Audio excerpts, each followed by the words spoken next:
Hello and welcome back to PCS success way. So आज हम बात करने वाले स्केलिंग के बारे में। स्केलिंग ये मुद्दा जो अभी 66 बीपीएससी का रिजल्ट है उसके बाद ये मुद्दा काफ़ी अभी टॉपिक में ये बना रह रहा है। रोज़ लोग डिस्कस कर रहे हैं कि जो 66 बीपीएससी का रिजल्ट आया ये अनफेयर है। इस तरह से बीपीएससी को स्केलिंग का जो मेथड है वो अपनानी चाहिए। जैसे यूपीएससी में स्केलिंग है उसी तरह से बीपीएससी को भी स्केलिंग मेंस में शामिल करना चाहिए। सो इस वीडियो को आप ज़रूर अंत तक देखें। मैं बात करूंगी स्केलिंग के बारे में, स्केलिंग कैसे होता है वो, और फिर क्यों स्केलिंग इंपॉर्टेंट है, वाई स्केलिंग इज़ इम्पॉर्टेंट, और शुड बीपीएससी इंट्रोड्यूस स्केलिंग, क्या बीपीएससी को स्केलिंग इंट्रोड्यूस करना चाहिए, एंड आगे हम क्या कर सकते हैं, एंड व्हाट इज़ ऑल्सो इसमें एक पॉइंट मैंने मिस किया, वे फॉरवर्ड, क्या वे फॉरवर्ड है हमारे लिए। सो ये सब हम देखेंगे इस वीडियो में। So watch till the end. So बात करते हैं अभी स्केलिंग के बारे में। सो स्केलिंग है क्या। सो जितने भी सब्जेक्ट्स हैं बीपीएससी में, ऑप्शनल के जितने भी सब्जेक्ट हैं, ऑप्शनल में जो भी सब्जेक्ट्स हैं उसमें अगर हम बात करें तो ह्यूमैनिटीज़ के सब्जेक्ट्स भी हैं, साइंस के भी हैं, साइंस है, ह्यूमैनिटी है, फिर मैथ्स का है हाई स्कोरिंग सब्जेक्ट। अभी जैसे कि 66 के जो टॉपर हैं उनका स्कोर क्या था ऑप्शनल में, तो उनका स्कोर था मैथ्स ऑप्शनल था उनका, और आउट ऑफ 300 उन्होंने स्कोर किया 290। क्या ये ह्यूमैनिटी सब्जेक्ट वाले लोग के लिए पॉसिबल है? हिस्ट्री में 300 में 290 नंबर लाना, या ज्योग्राफी में ही हो, या पब्लिक एडमिनिस्ट्रेशन हो, या फिर आपका पॉलिटिकल साइंस हो, पीएसआई आर ऑप्शनल, क्या इसमें पॉसिबल है 290 लाना? नहीं, बिल्कुल इम्पॉसिबल है, नहीं आ सकता है। तो क्यों क्यों नहीं आ सकता है? तो अभी देखिए ह्यूमैनिटीज़ के जितने भी सब्जेक्ट्स हैं, ह्यूमैनिटीज़ के जो सब्जेक्ट्स हैं वो हो जाते हैं सब्जेक्टिव, मतलब जितने भी ये सब्जेक्ट्स हैं इसके सब्जेक्टिव टाइप के हैं। और इसमें क्या सब्जेक्टिविटी आने से क्या हो जाती है कि आप इसमें फुल स्कोर नहीं कर सकते, ओपिनियन की बात आ जाती है यहाँ पे। अभी जैसे पीएसआईआर में ही आप ले लीजिए, तो 1857 जो रिवॉल्ट था, 1857 रिवॉल्ट, इसके बारे में अलग अलग लोगों की अलग अलग राय है। किसी ने इसे फर्स्ट रिवॉल्ट बताया इंडिपेंडेंस के लिए, किसी ने इसे नहीं माना है पहला रिवॉल्ट आज़ादी के लिए। सो हर लोगों की अलग अलग, जितने भी पॉलिटिकल थिंकर की आप बात कर लीजिए तो एक ही पॉइंट पे अलग अलग थिंकिंग हो जाती है। तो उस हिसाब से ये जो ह्यूमैनिटीज़ के सब्जेक्ट हैं इसमें एक सब्जेक्टिविटी आने की वजह से स्कोर जो हाई है, हाई स्कोर कर पाना बहुत ही इम्पॉसिबल है। आपको ये एक एवरेज मार्किंग रहेंगी, बहुत अच्छा, 300 में बहुत अच्छा स्कोर हो जाता है, 180 को बहुत अच्छा स्कोर माना जाता है। तो ये प्रॉब्लम है ह्यूमैनिटी सब्जेक्ट के साथ। अब देख लेते हैं जितने भी साइंस स्ट्रीम वाले, इंजीनियरिंग वाले सब्जेक्ट जो ऑप्शनल में आ जाती हैं, तो उनमें ऑब्जेक्टिविटी रहती है। ऑब्जेक्टिविटी रहती है मतलब कि फैक्ट, ऑब्जेक्टिविटी रहती है, ठीक है, मतलब फैक्ट बेस्ड होती है। कैसे फैक्ट बेस्ड हो जाती है? अब जैसे साइंस का कोई लॉ है, ठीक है, अगर आप उसे लिख रहे हो तो वो लॉ चेंज नहीं होने वाला। वो लॉ आपने लिखा है तो सही है, 100% सही है, आपको उसमें फुल मार्क्स मिलेंगे। मैथ्स में आपने बना दिया पूरा स्टेप बाय स्टेप, आपका क्वेश्चन सही है, मार्क्स कहाँ कटेगा? कहीं नहीं कट सकता है मार्क्स। आपको फुल मार्क्स आने ही है, 10 नंबर का क्वेश्चन है 10 में 10 आएगा, 50 नंबर का क्वेश्चन है 50 में आपको 50 मिलेगा, वहाँ पर मार्क्स आपके नहीं कटे।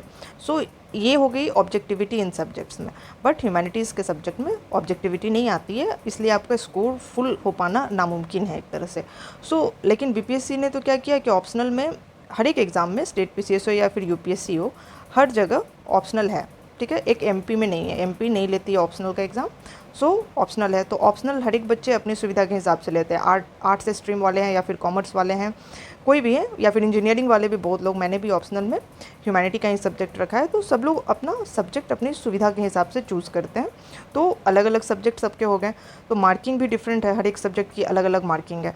तो उस केस में क्या हो रहा है कि जो यूनिफॉर्मिटी है मार्क्स में सबकी, वो नहीं आ पा रही है, क्योंकि ये डिफरेंस आ रहा है स्केलिंग नहीं होने की वजह से। तो यूपीएससी ने तो स्केलिंग काफ़ी पहले से लागू कर दिया है।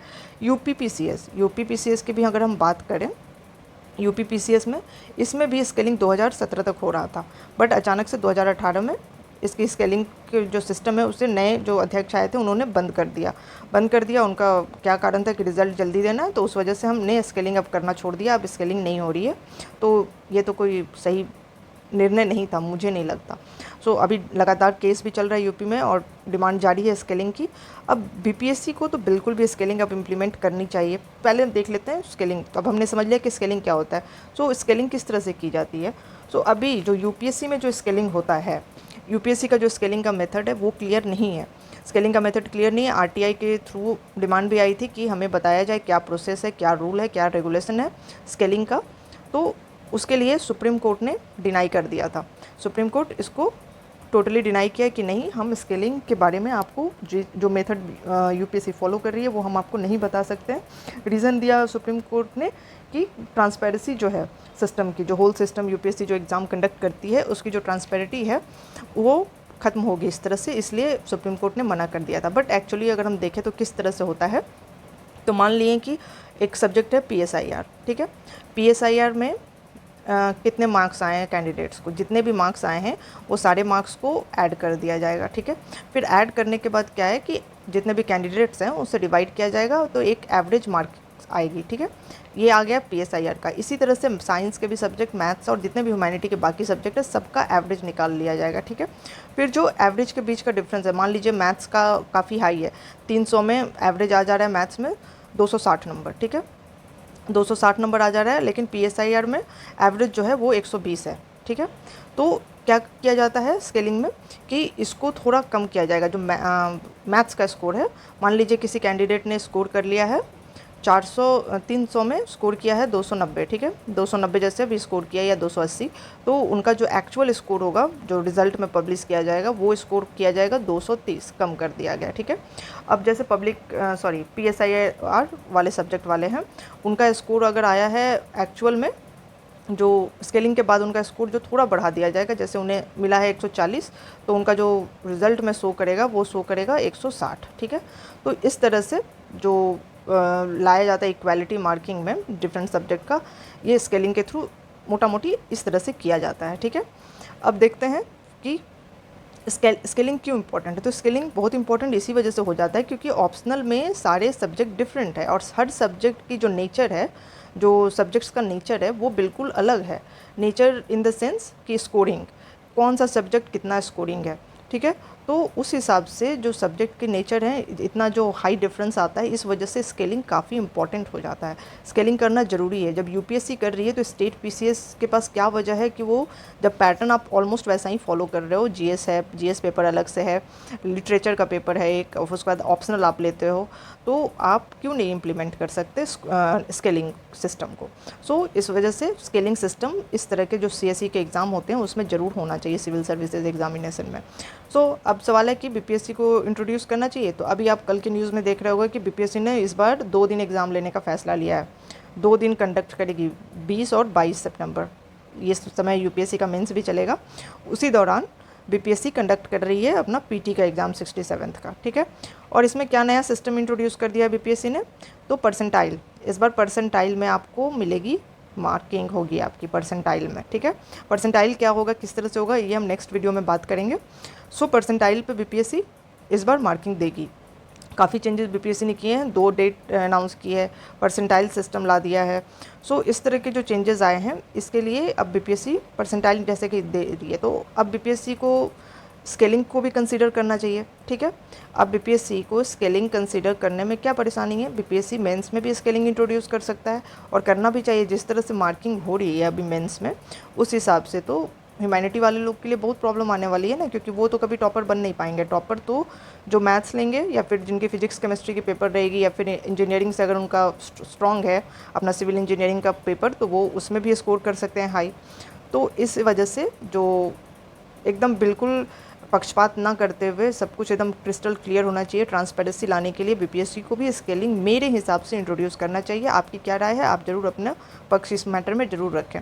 फिर अब हम क्या कर सकते हैं, हमें क्या करना चाहिए इसके लिए। स्केलिंग हम चाह रहे हैं कि बहुत सारे बच्चे चाह रहे हैं कि स्केलिंग अब बीपीएससी को करनी चाहिए, तो उसके लिए आप क्या कर सकते हैं, तो आप ट्विटर पे टैग करिए सीएमओ को, ठीक है, मेल करिए, मेल कर सकते हैं हम, ठीक है, बीपीएससी को मेल कर सकते हैं कि स्केलिंग इंट्रोड्यूस करें। सारे बच्चे मिलकर लगातार मेल करेंगे, स्केलिंग की डिमांड करेंगे, तो कुछ ना कुछ आयोग जरूर करेगी। जब परसेंटाइल सिस्टम इतने सारे चेंजेस आ रहे हैं तो मे बी अब स्केलिंग पे भी बीपीएससी का ध्यान जाए और बीपीएससी स्केलिंग इंट्रोड्यूस करे। सो हमें अपने तरफ से हम जो कोशिश कर सकते हैं, लगातार मेल भेजकर, ट्विटर पर अपने जो मांग है उन्हें रखकर, टैग करके कंसर्न अथॉरिटीज़ को, हम इस तरह से अपनी जो मांग है उसको रख सकते हैं। अब आगे देखते हैं कि वे फॉरवर्ड। अब यहाँ पर हम एक और चीज़ देख लेते हैं कि क्या आगे हो सकता है। तो अब जैसे बीपीएससी अगर स्केलिंग नहीं करता है तो ऑप्शनल बीपीएससी हटा दे, ठीक है। ऑप्शनल जैसे एमपीपीएससी के जो एग्ज़ाम है एमपी का, एमपीपीसीएस का, उसमें नहीं होता है, ठीक है। तो MPPCS में जब नहीं है तो आप भी ऑप्शनल हटा दो, तो ऑप्शनल हटाना, और एक है दूसरा स्केलिंग करना। और तीसरा तीसरा क्या है, तीसरा क्या है कि ऑप्शनल को बना दो ऑब्जेक्टिव। ठीक है, ऑप्शनल पेपर को कर दो ऑब्जेक्टिव, ऑब्जेक्टिव। ठीक है, तो इस तरह से ये मेरी ओपिनियन है, मेरा नज़रिया है कि क्या क्या इसका हो सकता है रेमेडी। तो एक तो ऑप्शनल को ऑब्जेक्टिव बना देना चाहिए, या फिर आपको स्केलिंग इंट्रोड्यूस करना चाहिए, या फिर ऑप्शनल हटाकर आप जैसा MPPCS एग्ज़ाम लेता है उस तरह से एग्ज़ाम कंडक्ट कराएं। सो आपकी क्या राय है, आप अपना राय ज़रूर बताएं। हो सकता है BPSC इस बार कुछ चेंजेस करे। So till then, thanks for watching. Video पसंद आए तो लाइक करें, शेयर करें, सब्सक्राइब करें।